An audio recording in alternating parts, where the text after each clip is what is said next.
afternoon, Rotarians. Good afternoon, Tim. Well, thank you, Bob. You were absolutely by yourself on that one.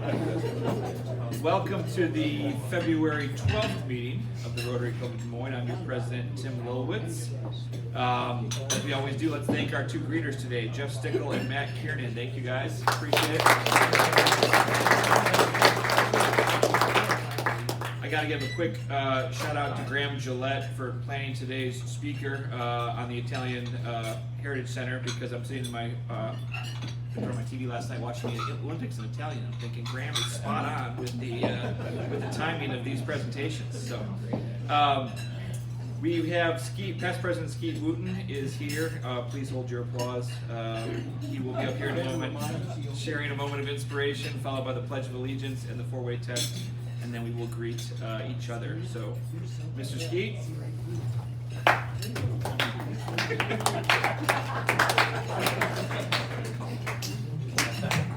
Thank you for that raucous ovation.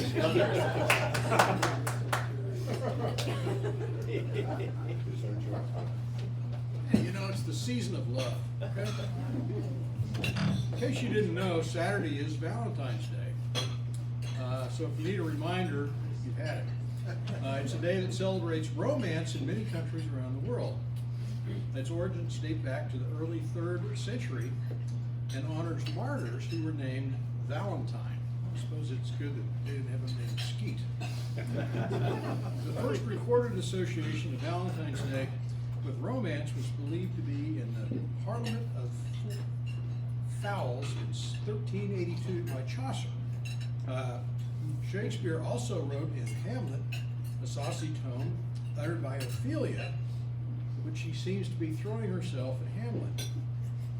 Well, today Valentine's is dominated by card makers, chocolate, your local florist, and your local jeweler. Americans spend an average of $188 per person to let their loved one know how much they appreciate them. Now, please use this as a barometer for how much you are loved.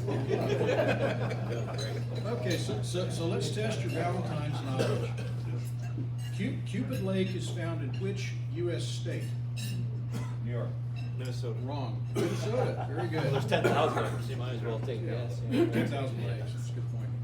Okay, weighing 5,616 pounds. Which chocolate candy company broke the record for the world's largest box of chocolates in 2023? Russell Stover. Yeah. Okay, which 3 states have towns named Valentine or Valentines? Which are they? That's one. That's not one. Texas, that's 2. Virginia's the 3rd one. And if you said Valentine's in Nebraska 3 times, that only counts 1. Okay, let's see here. What other things? Which Oscar-winning serial killer movie was released on February 14th, Valentine's Day, 1991? Silence of the Lambs. Very good. Silence of the Lambs. Silence of the Lambs. Okay, and according to the National Confectioners Association, how many cocoa beans does it take to make a pound of chocolate? 10,000. Close, but not quite. 400. Right. Okay, now for the inspiration. In case you weren't inspired by that. Our community is richer today from the contributions of Italian Americans, but none more so than the impact that Jeff Lamberti's family has had on Des Moines and the state of Iowa.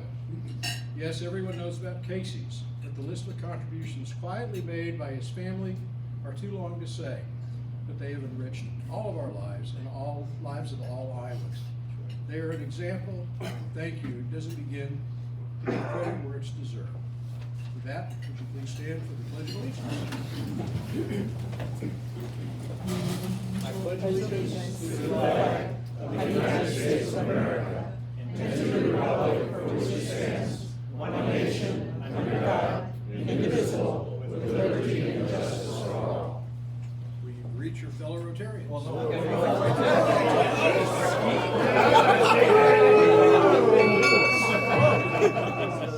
Good to see you guys are paying attention.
Dennis, good to see you Dennis, good to see you again. Thanks for coming. Thank you very much. Yeah, absolutely. Thanks for coming. Thank you very much. Yep. You coming to the golf outings this summer? See what the weather's like, right? Yeah. And where it is. Hey, how are you doing, Ron? Good to see you. Yeah. I don't know. I think we're doing one Top Golf.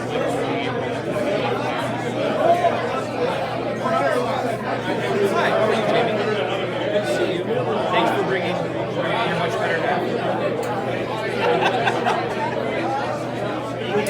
We'll send you a program.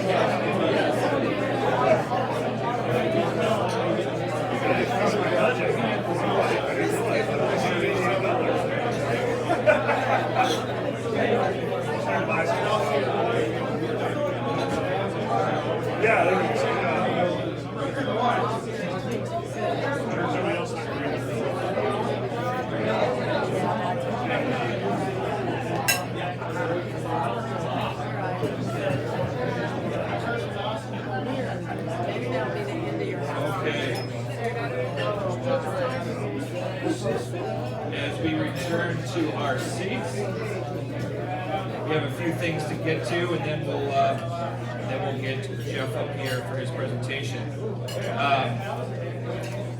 As we always do, we will announce our guests.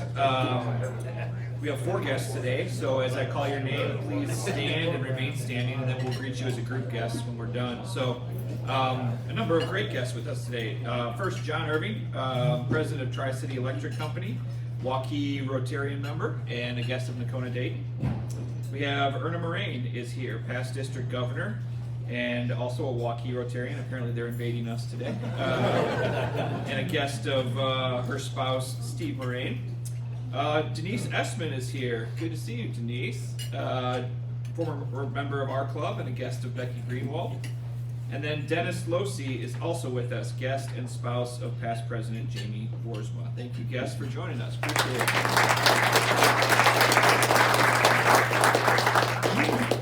it. We do have a birthday today. Our own Patty Quinlisk is her birthday. She is not here. She's traveling for her birthday. But if you know Patty, send her a good birthday wish and a safe travels to her, so we see her soon. Quick update, as we have the last couple of weeks, on the End Polio Now Iowa Wolves game. This is the basketball game set for 3 p.m. on February 22nd, with the State Fair theme. So far, we have 76 donated tickets, and I was talking to Jeff Stickle, our club rep, beforehand, and I think with our purchase tickets, we have over 100 for our club, so that's great. A reminder that $10 of each ticket goes to help the Rotary's End Polio Now cause. So if you haven't yet, and if you can't make it, please consider donating a couple tickets. We'd like to get to 100 donated tickets if possible, and I think this is your last chance to do so as the game's coming up fast. So sign-up sheets are on your table if you want to consider that. Don't forget, we saw out front by our name badges today the Puppy Jake puppy name for the foundation. We have 4 great submissions, all Rotary themed. We have RC, Benny, Sass, and Harris. It's a $5 vote, as you probably saw on the sign in the lobby, to support your choice. So get out some cash and support our Rotary Club of Des Moines Foundation. And thanks to those of you who came up with the great names for the puppies. I think I was talking to Kitty. I think we'll vote through the end of February, so we'll have these next couple meetings out there. So remember to bring some cash if you can, and then we'll announce the winner in March. All right. Where in the world is Club 27? For our guests, the Rotary Club of Des Moines is the 27th Rotary Club in the world, founded of over 36,000 Rotary clubs. And this week, we have our own Christy Edwards, who takes us to the Kentucky Castle, which is a fitting backdrop for a fellowship announcement. Christy is kicking off. You've probably seen on the slide at the end of the at the end of our meetings the last couple weeks. Christy is kicking off the Bourbon Fellowship soon, and wanted to share that excitement with our members via this picture. So the first event for the Bourbon Club will be at Wall to Wall on March 5th, and she invites anyone who's interested to join.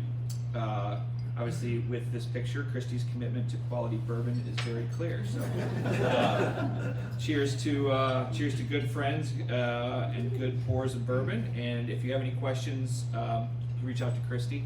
And again, we'll have some more fellowship announcements coming up.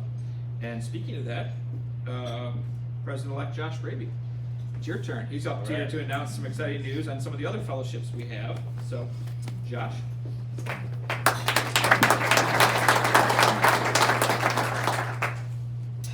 All right, thank you, Tim. Really wanted to just share some information from the committee, and our first, I guess, objective is really to thank all of you. You've heard a lot of fellowships. Fellowships is probably my nickname now. You're tired of seeing me up here talking about fellowships, but we do have a lot of really great momentum going on fellowships, and we really just wanted to thank each and every one of you for engaging and being a participant.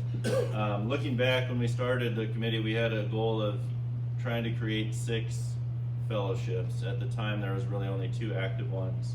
Golf, led by Harvey, and then Wheels, which Randy has championed very well for a long time.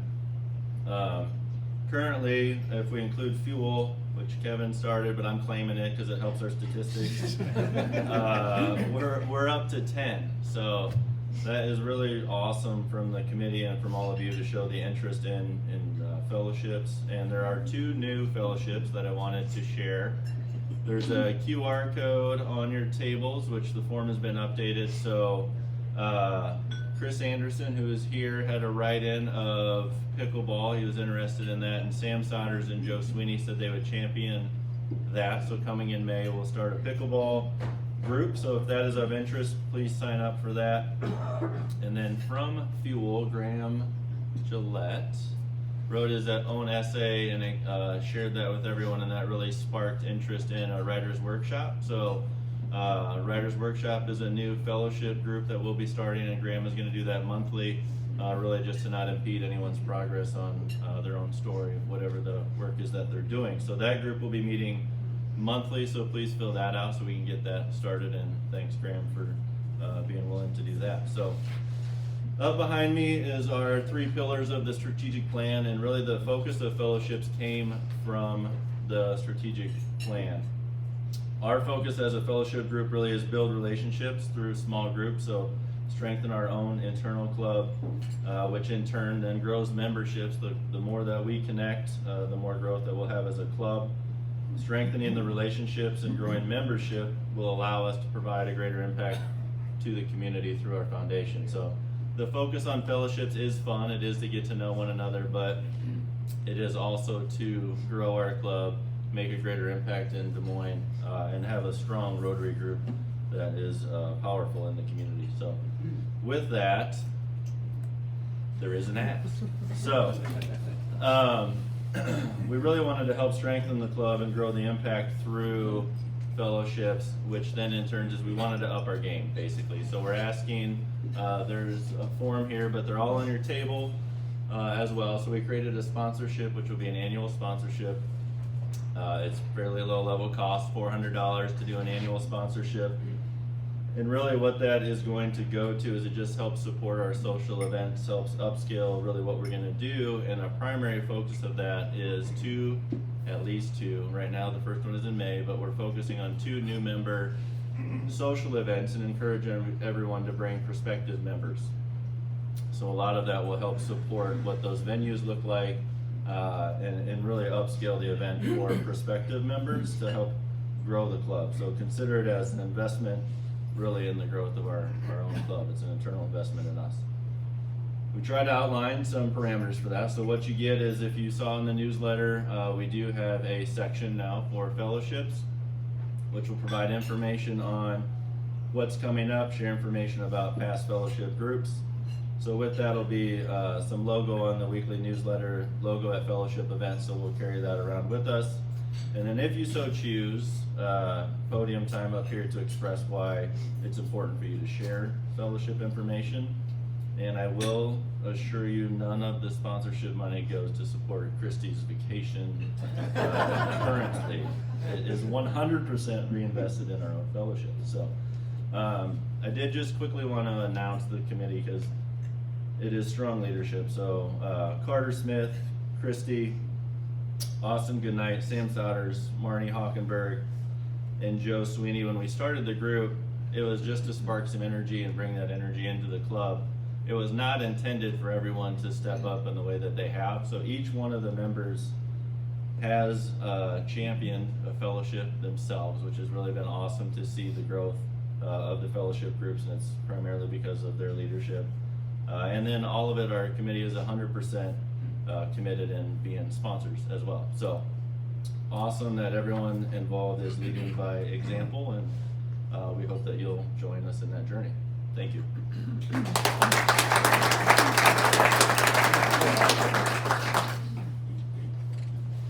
Thank you, Josh. Josh has done a great job with fellowship. So as your incoming president next year, I'm sure we'll continue to hear about it, but it's really strengthened our club. I'm going to pull a little bit of an audible today because I was going to do a short Rotary Law and Disorder, but I don't want Jeff spreading amongst the lawyer community how I'm bad-mouthing lawyers in the town. So, and I don't want to. I want to be fair to him and give him enough time for his presentation. So we're going to skip that. If you're able to, Kitty, on your slides. Don't worry. Come back next week. It's a good one. I'll do it then. But we do have one more thing to do before Jeff gets up here, and that is introduce Garrett Grimm, one of our new Rotarians. So Garrett, why don't you come on up and join me? Bring a chair so I can stand next to you. Do we have a record on who's the tallest Rotarian ever? Yeah, we can start it. We can go to, I think we're going to give it to Garrett. Garrett Grimm was born in Iowa City and grew up in Macomb, Illinois, home of the Western Illinois Fighting Leathernecks, right? Yeah. After high school, he played basketball for Truman State University in Kirksville. Shocked to learn that he played basketball.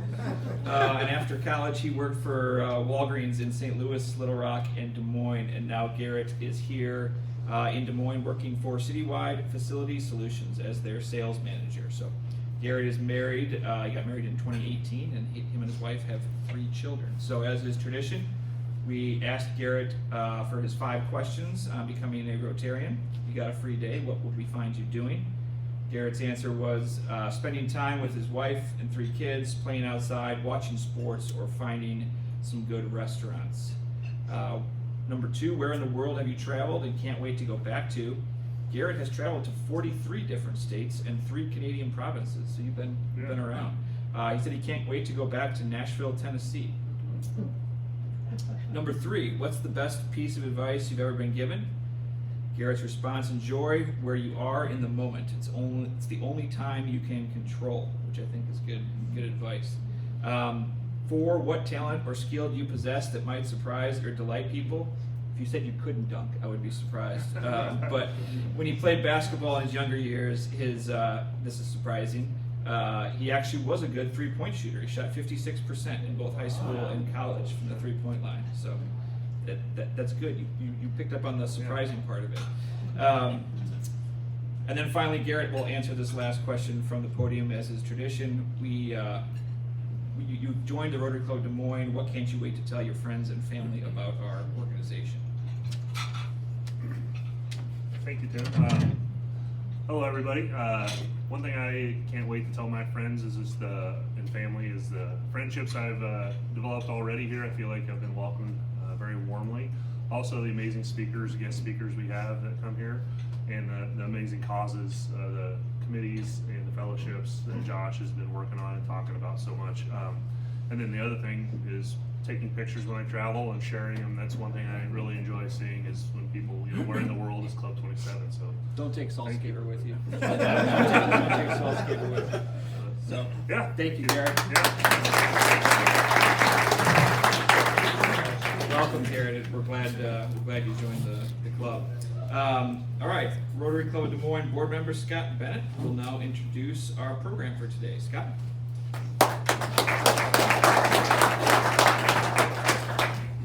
Thank you, Tim, and good afternoon, Rotarians. So many of you likely know Jeff, or at least know the Lamberti name, and we get a glimpse of that Lamberti. If I'm standing up here, I just look out and see the Casey's branding on top of the new Casey Center. Jeff has built a life that honors his family legacy while clearly reflecting his own passions, especially his commitment to serve as Steve kind of referenced. And it has made the world a better place. Jeff and I actually grew up on the same block in Ankeny, but we really didn't get to know each other until we served on the DMEC Foundation together, where Jeff is now the president of that group. I learned a lot about Jeff during that time.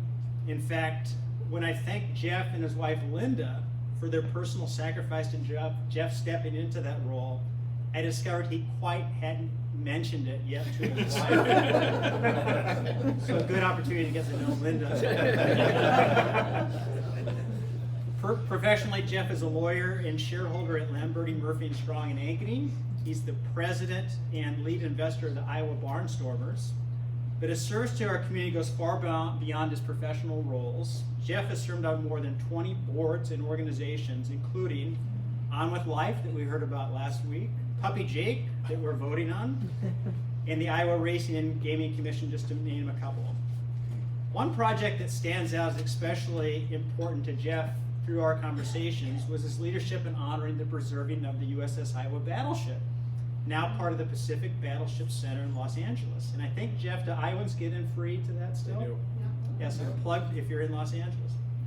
Jeff has also served the state through his public leadership in both the Iowa House and Senate, including his term as the president of the Iowa Senate from 2004 to 2006. He's a proud Drake alum, earning his undergraduate degree, MBA, and JD there. Jeff and Linda live in downtown Des Moines, where you might spot them riding their bikes on nice summer evenings. For his dedication to improving our community, Jeff recently received the Ankeny Chamber of Commerce 2025 Lifetime Impact Award. So congratulations, Jeff, for that. At Rotary, we have the privilege of hearing from leaders who help make Des Moines a better place. Jeff Lamberti is one of those leaders. Please join us in welcoming Jeff Lamberti.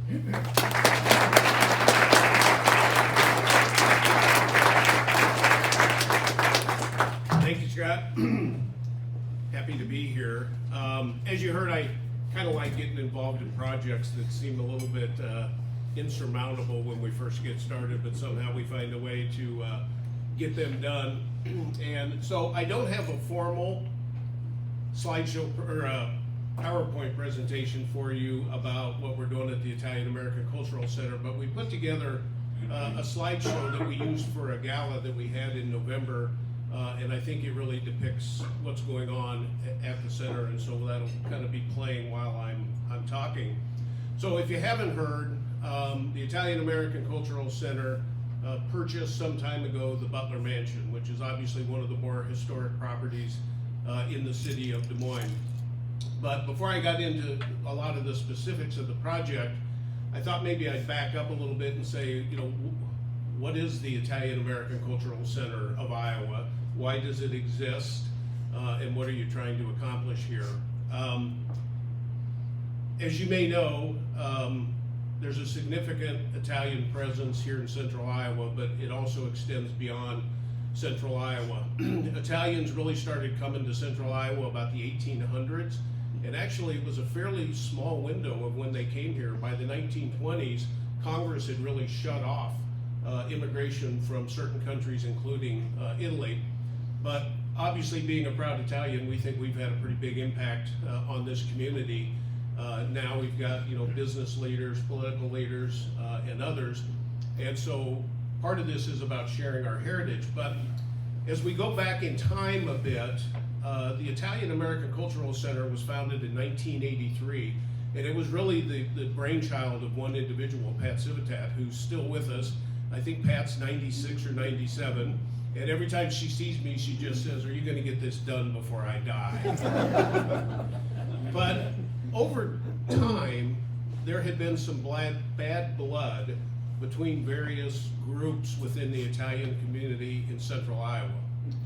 Those of us that are my age or younger, we have no idea what the feuds were even about, but the older generation did.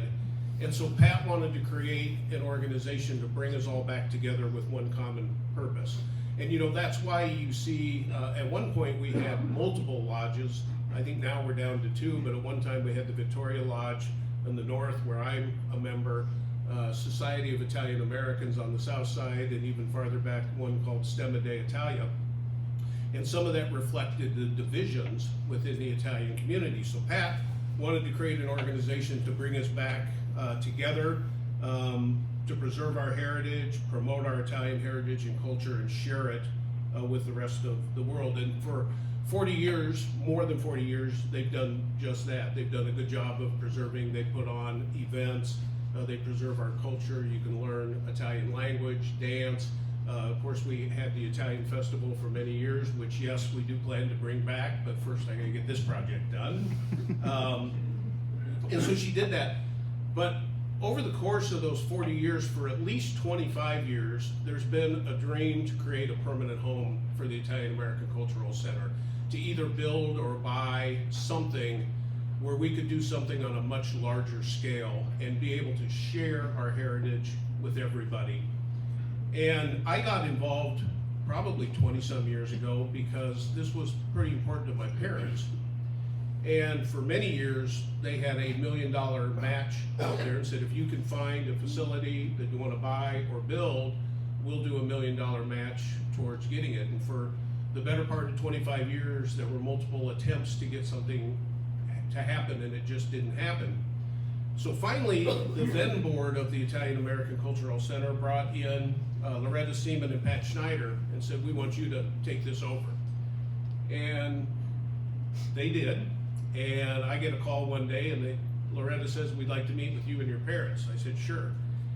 And Pat and Loretta came to the office and said, we want to buy the Butler Mansion. I thought, well, that's pretty ambitious, but let's talk about it. My parents thought it was a good idea. They said the pledge will apply. So if you can raise $1 million, we'll put $1 million towards it. And so in 2020, we entered into a short-term real estate contract with the then owner, Bob Bozen, to buy the Butler Mansion for $3.6 million. To Bob's credit, the small facility we had on Indianola Road, which you've probably seen because it's got the big Italian mural, he took that building as part of the purchase price in a swap, and so that helped us.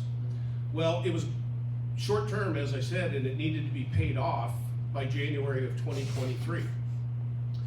So the phone rings prior, probably November of 22. It's Loretta again, I want another meeting with you and your parents. Okay, we'll have another meeting. We're a little bit short on getting the mansion paid for. Would you help us finish it off? It wasn't a lot of money. I was a bit hesitant, but my parents said, yeah, let's do it. And at that point, I had actually just been serving as an attorney, volunteering my time to the Italian American Cultural Center, and I didn't really want much more involvement. But I said at the time, okay, if we acquire this property, what comes next? This is a huge property, and who's gonna raise the money? How are we gonna get this done? And there wasn't much guidance at that point, and so I said, okay, I guess I'm gonna have to get it a little more involved than I wanted to. So I did. We basically replaced most of the board, tried to modernize the board of the Cultural Center a little bit more, and then we went along our way. So as of January of 2023, we own the the Butler Mansion outright. And I want to be mindful of time, but I want to give you a little history. This is a significant landmark in Des Moines. It was opened in the 1930s. When it was opened, there was a national magazine that called the Butler Mansion the most modern home in America. So some of the things, and you'll see when you get a chance to be there, but some of the things that were pretty unique, about this home. It had automatic garage door openers in 1934. He had 3 garages and you activated it with your headlights. So you flashed them 1, 2, or 3 times to open whichever garage that you wanted. It had central heating and air conditioning. They didn't really call it a freezer, but it had a machine that could make 600 ice cubes at a time. In the dining room, there's a light fixture which is still there, and some knobs in the kitchen where they could change the color of that light fixture, and they would often include what the theme was going to be when they sent out dinner invitations. The most significant element of the Butler Mansion, there are stairs in the Butler Mansion, but they were for employees. It is 7 stories connected by a ramp. After the Butlers left, it was ultimately acquired by Craigie Newell, a marketing advertising agency. And I will say, because it's important to say, they took really good care of the Butler Mansion. But they also put 3 additions on the grounds. And so all told, between the Butler Mansion and the 3 additions that were put on, we have 42,000 square feet on 7 acres. And so after we sat down and kind of understood what we had acquired, we're like, oh my God, what are we gonna do with this? Yeah, we wanted something to preserve our heritage. We're talking like a museum, and now we've got this. And so beginning in 2023, we appointed a committee of our board to work with our architects, RDG, and to really try to envision what this might become. And we were very fortunate because we own the building. We could literally sit inside it and envision and say, can this wall be moved? Can this come out? And I got to tell you that at every turn, RDG heard us and they just hit a home run. We are extremely proud of this project. We think it's going to be a significant addition to this city, and it's really going to be first class. So what's it going to entail? You've seen some of it, but it's going to entail an event center so that we can host events from small meetings to weddings. Our capacity on our 2 levels of our event will be 500 people. It's quite large. When the Butler Mansion was built, it was the highest point in Des Moines. So we sit up on this beautiful hill, and our event space is going to be floor-to-ceiling glass on 2 stories, looking back to the city of Des Moines. It's really beautiful views. We are going to have a museum. That's kind of about preserving our culture and our heritage. It's going to be a 2-story with an open skylight. It's supposed to be themed to remind you of an Italian street. And what we envision for the museum space is about half of it will be used to preserve the Iowa Italian story. So we're going to tell and show the artifacts of why people came here, what they did when they got here, to work on the railroad, to work on the coal mines. And because we're building this museum to museum standards, national museum standards in terms of climate control and everything, we would like to bring in traveling exhibits that are world-class so that we can continue to have something new for the people of Des Moines to come to. We'll have a full kitchen, of course, we're Italians, but more importantly, we will have a cooking classroom because we think everybody wants to learn how to cook some Italian, so we'll conduct cooking classes. We'll have an education center so that we can continue. If you want to learn Italian, if you want to learn dance, any of that, we'll have an education center. In the old mansion, we plan to have a cafe and a speakeasy, and it's going to be located in the original entertainment area of the Butler Mansion, where there was already a bar and a beautiful floor that I think we're going to be able to bring back to its 1930 original. So it's going to be pretty amazing. We'll have an Italian market where you'd be able to buy authentic Italian goods. And then with the mansion itself, we're going to create 4 suites that could be available if you had a wedding. It could be an add-on if you wanted to stay. Some of the wedding party wanted to stay in the mansion, they could do that, or it'll be available as an Airbnb. You could actually come and stay in the museum. We'll have gathering places in addition to the 4 suites that'll be available for people. So we think it'll be a very unique opportunity.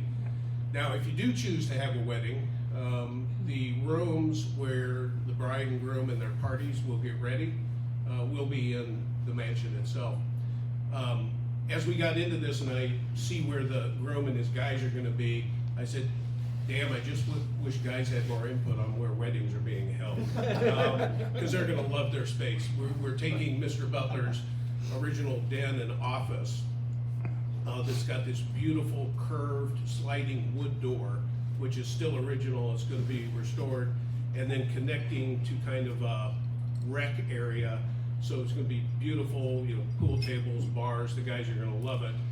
Now, we're not doing anything too shabby for the girls either. They're going to be at the highest point of the mansion called the sunroom, up on the 7th floor, beautiful views, and a huge wraparound balcony that has views all around the city of Des Moines. So we think that'll put us in a competitive position. And then finally, if we can raise enough money, this is kind of right now what we call phase 2, is we'd like to do an indoor bocce pavilion. So our original design called for, I can't remember, 6 or 8 outdoor courts, but as we got into this and researched it a little bit more, and what we could do and maybe hold national tournaments, those kind of things, youth leagues and so forth, we decided to bring it inside. So that would be a brand new addition to the grounds on the south side.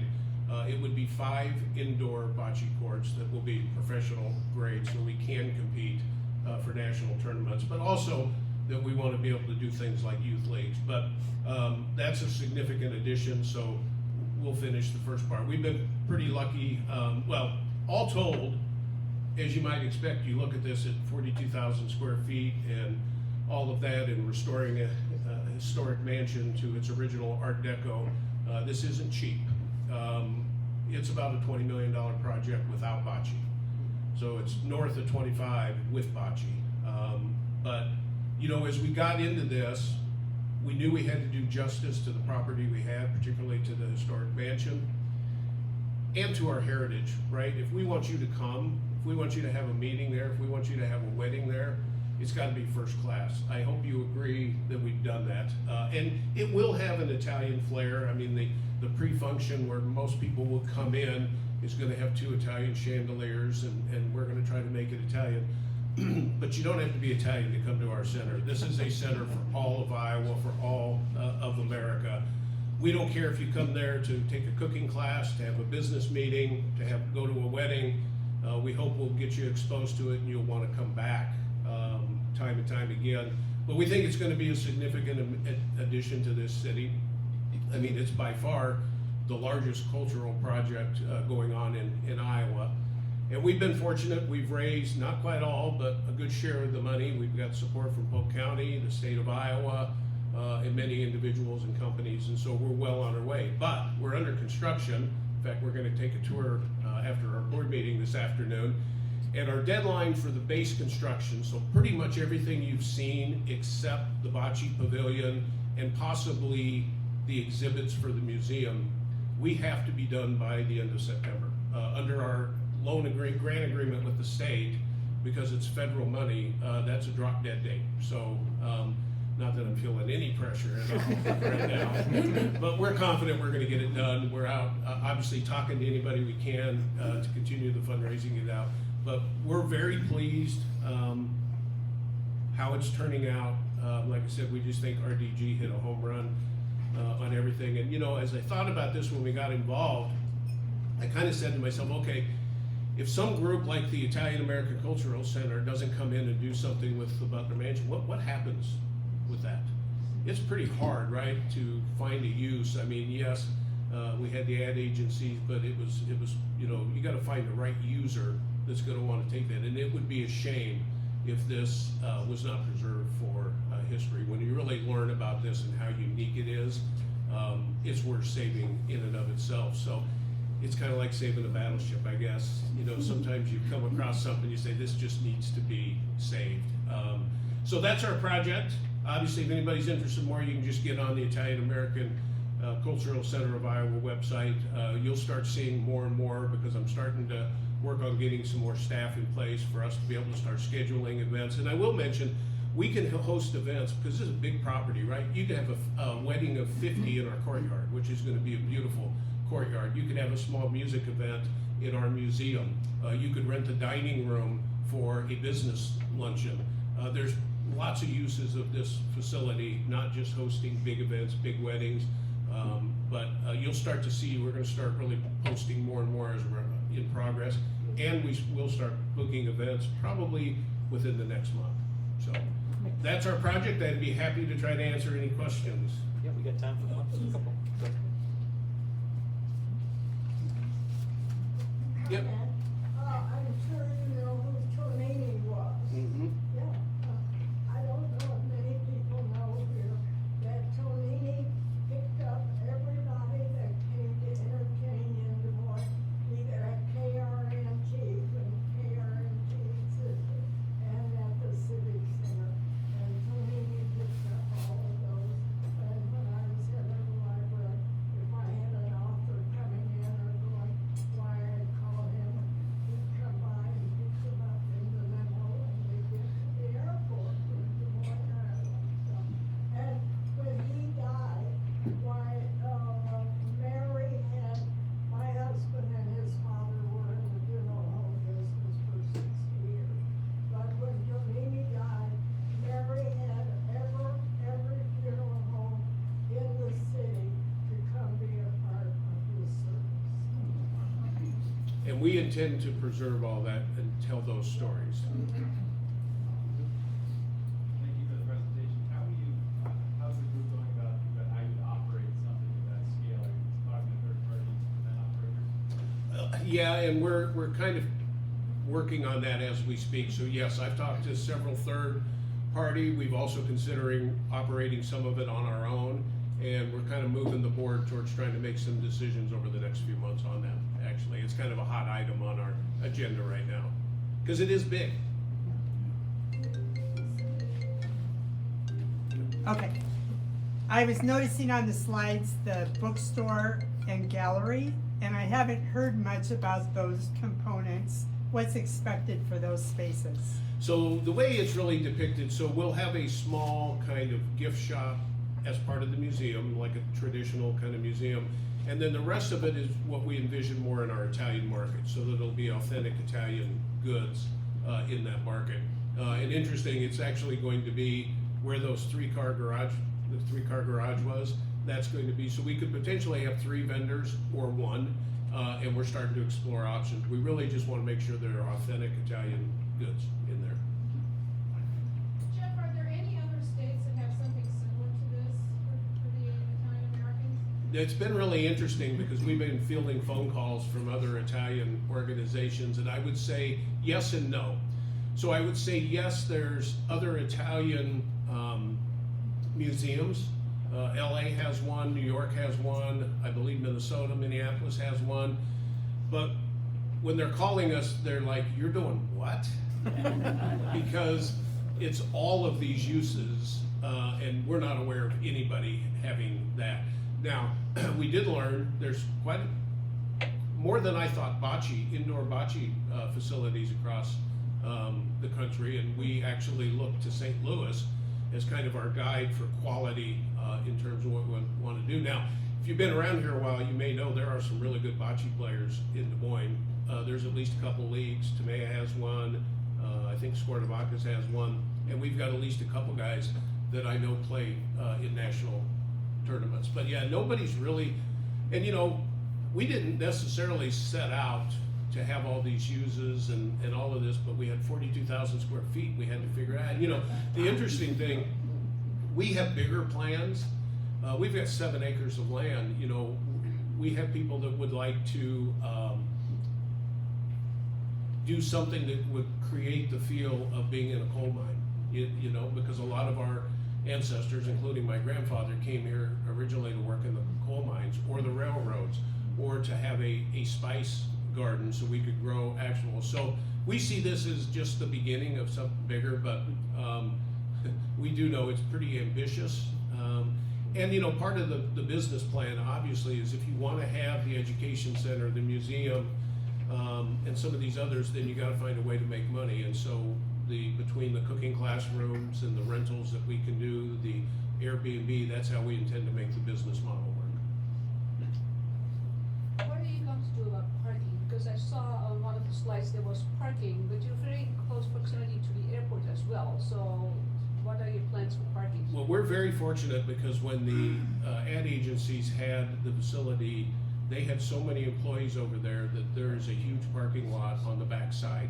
And I say the backside, the side off of Fleur, the back, that's actually gonna become the entrance. So the entrance is now going to be on the east side of the building, and we have ample parking. I think in our entire design plan, we only had to add like 2 parking places because we already met code.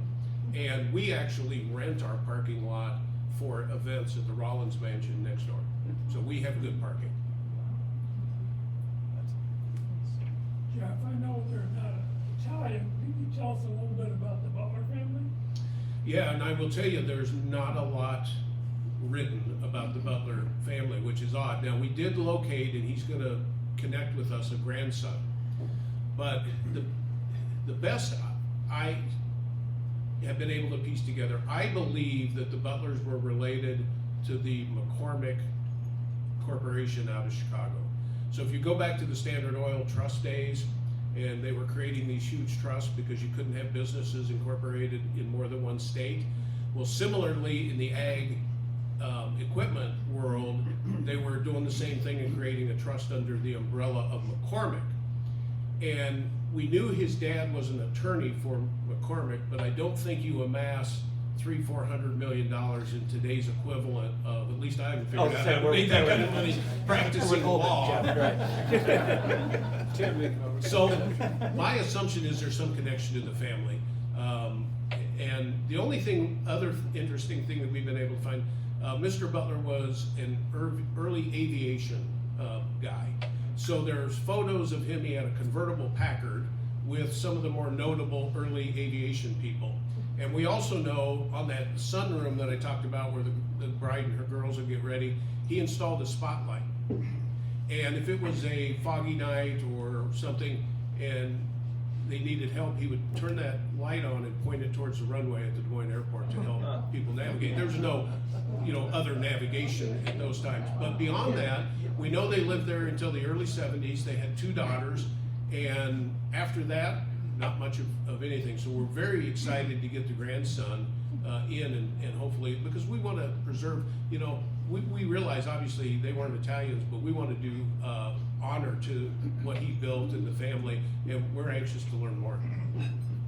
Jeff, last For question. the cafe or the speakeasy, are you gonna be open like lunch and dinner, and is there outdoor seating? Yeah, so for that one, we are definitely gonna get a third party to operate that. We do know that. So somewhat, we're gonna work with them on hours. We hope that, we want it to be certainly a coffee shop and through lunch, because really, if you come to the museum, that's the place where you're gonna get a snack or something. And the speakeasy obviously is more focused on the evening. And we do have outdoor seating. It's very convenient. It's right by the parking lot, and it is in the old historic part of the mansion. Excuse me, so we're gonna be working with some operators to, and try to be reasonable on how we do it, because it's more important to us to have somebody operating than it's to make a bunch of money off that.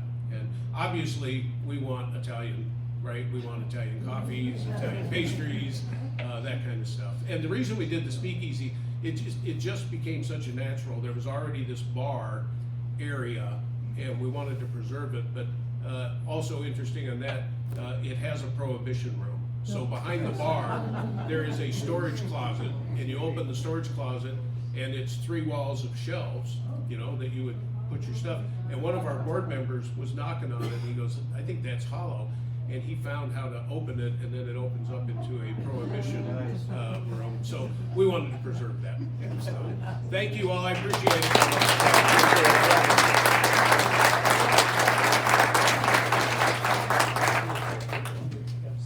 Grazie, Jeff. I took 4 semesters of Italian in college. That's the only word I remember. So, thank you for educating us about that wonderful project, the Italian American Cultural Center of Iowa, and thanks for your continued leadership throughout the Metro. We're grateful for your dedication to service in our community. Christy, bourbon at the Speakeasy, right? Yeah, absolutely. Prohibition room. There you go. All right. Just a couple quick announcements before we take off. Upcoming meetings. February 19th, Kate's working on the slide, but I'll go ahead and say it as you're working. February 19th, Kyle Gamble, Hubble Realty, President and COO, will be here next week. February 26th, we have Noel Nelson, the Executive Director of Avenue Scholars, the program here in Des Moines. And then on March 5th, Ray Fiedler, Special Agent with the Iowa Department of Public Safety, will be here to present on human trafficking. So check out our full schedule on the website, and if you have someone that's interested in one of those programs, please bring them along. Morning Fuels, as we've mentioned the last couple of meetings, we have one coming up next Tuesday. Our own David Oman will be presenting at our Fuels Fellowship Group, and that's Tuesday morning from 9 to 10 at Freedom Blend Coffee. March 10th will be Dick Stauffer, and then May 5th, Jackie Norris will be presenting. So again, please join us for one of those. They're a great chance to learn more about your fellow Rotarians. And then we have, I can't remember if you've got it up, but we have that one slide, and there's the QR code on your tables, all of the fellowship reminders to reiterate Josh's message earlier. So thank you all for being with us today. Thank you for being a vital part of the Rotary Club of Des Moines. Thanks to our wonderful guests that joined us today. Welcome Garrett, and everyone have a happy Valentine's Day. And remember Skeet's, Skeet's trivia, because that'll sure go well for you on your Valentine's Day date. Stay true to the good. We are adjourned.